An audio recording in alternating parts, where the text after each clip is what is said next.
na late po tayo pero naka-file tayo by 4 o'clock in the afternoon. Ano pong ibig sabihin nito? So by 4 o'clock in the afternoon, ang Supreme Court po nagkaroon na ng jurisdiction ng kaso. So therefore, dapat sana yung ating kaibigan, siguro ayaw ninyo sa kanya, si General Torre, dapat sana under notice na siya na ang Korte Suprema ay hawak na po ang kaso. So, ang nangyari, minadali ng minadali, even if na-explain natin doon that under Article 127, Paragraph 2 of the Rome Statute, wala na pong jurisdiction ang ICC po dito. You know why? Because as early as March 17 of 2019, effective na po ang paghiwalay natin sa ICC. A'udzu billahi syaitanir rajim. Bismillahirrahmanirrahim.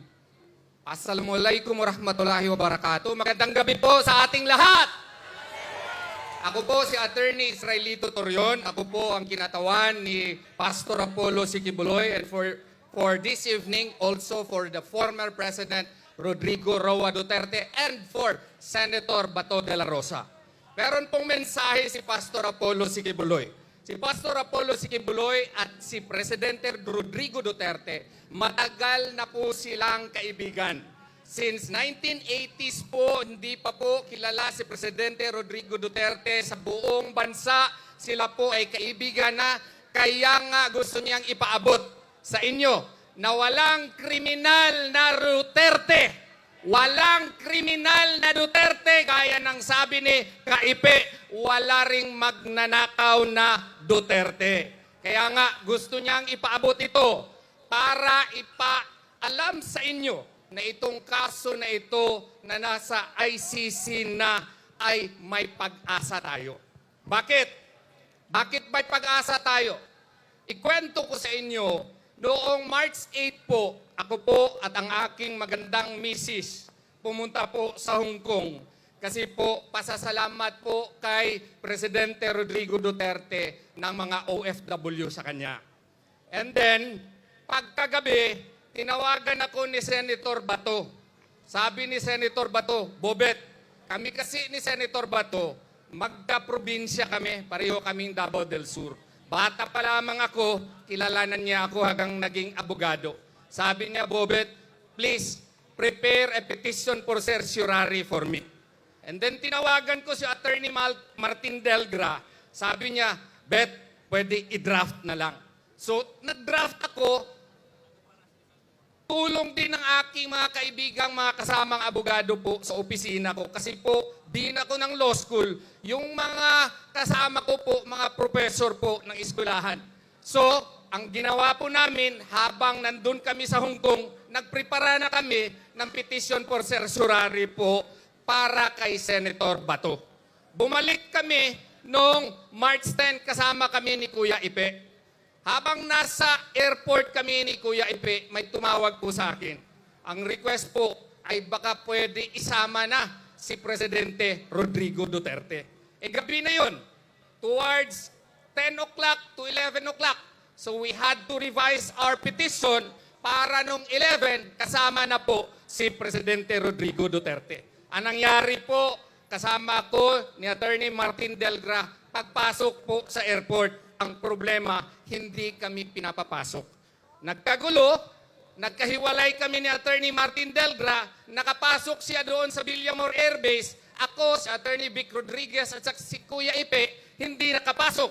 So ang aming ginawa, nag-finalize kami ng petition, nakaabot po, maski hindi pinapapasok yung notaryo publiko, nakita po ninyo yun.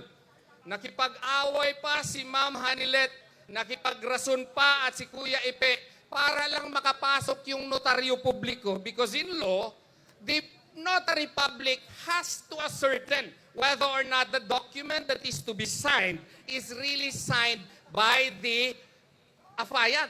So kailangan namin pumasok, hindi kami pinapasok. Kaya po medyo na late po tayo pero naka-file tayo by 4 o'clock in the afternoon. Ano pong ibig sabihin nito? So by 4 o'clock in the afternoon, ang Supreme Court po nagkaroon na ng jurisdiction ng kaso. So therefore, dapat sana yung ating kaibigan, siguro ayaw ninyo sa kanya, si General Torre, dapat sana under notice na siya na ang Korte Suprema ay hawak na po ang kaso.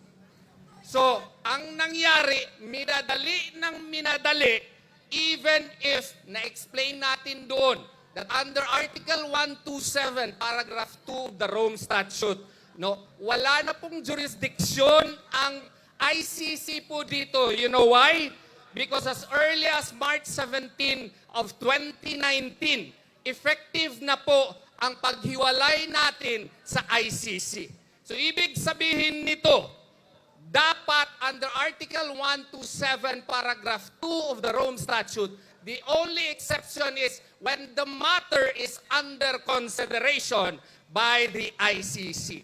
And then, ang kanilang argumento is, meron ng preliminary examination yung Office of the Prosecutor in 2018. So therefore, according to them, this is already under consideration by the ICC. I say that that is legally wrong.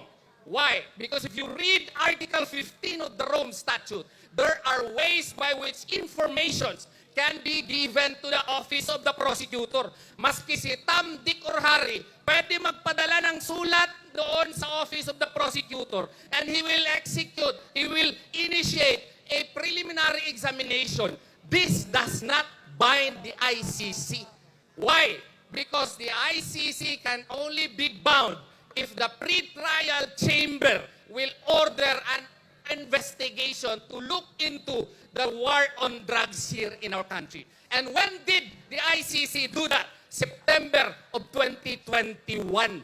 2 years after we are already out of the ICC. Kaya nga, simple po yan masyado. Hindi ko maintindihan. Ating mga experts dito sa ating bansa ay iba po ang sinasabi. Kung sasabihin nila na meron ng jurisdiction ang ICC, kung magpadala pala ako ng sulat, o yung kaibigan natin doon sa Office of the Prosecutor, mag-initiate, maski sino, ng preliminary examination, under consideration na ng ICC, maling-mali po yun. Why?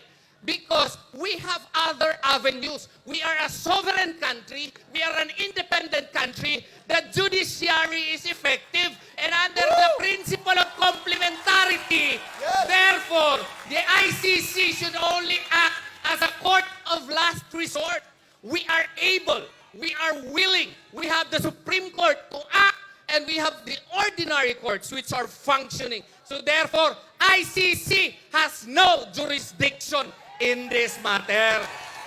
Kaya nga po, sabi din nila, yung Article 15 ng Rome Statute hindi mag-apply dito kasi hindi na tayo parte. Mali din yan. Why? Because you are asserting that there is a warrant of arrest issued by the ICC. E di, siyempre, kung yan, granting for the sake of argument na meron nga kayong jurisdiction, di pwede din kami mag-invoke ng Article 15. Dapat dinulog muna sa nearest competent judicial authority. Hindi nila ginawa yun.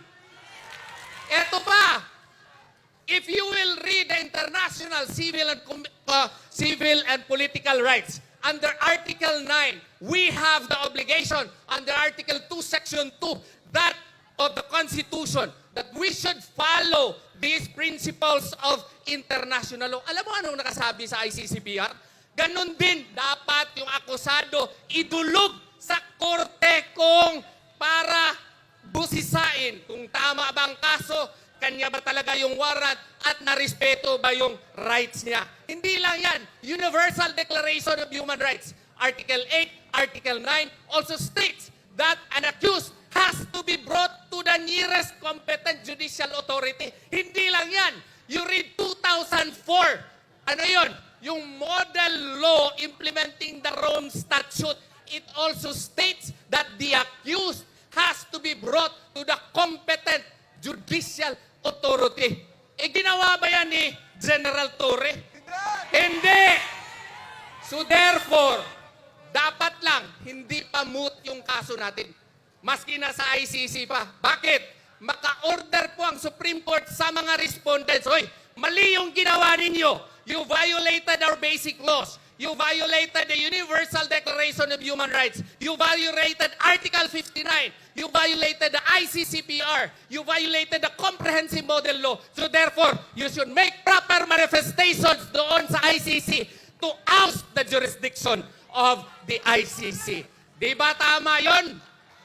Kaya nga, huwag tayong mawala ng pag-asa. Sabi ni Pastor, so long as the sun rises in the east, there will be justice. Duterte!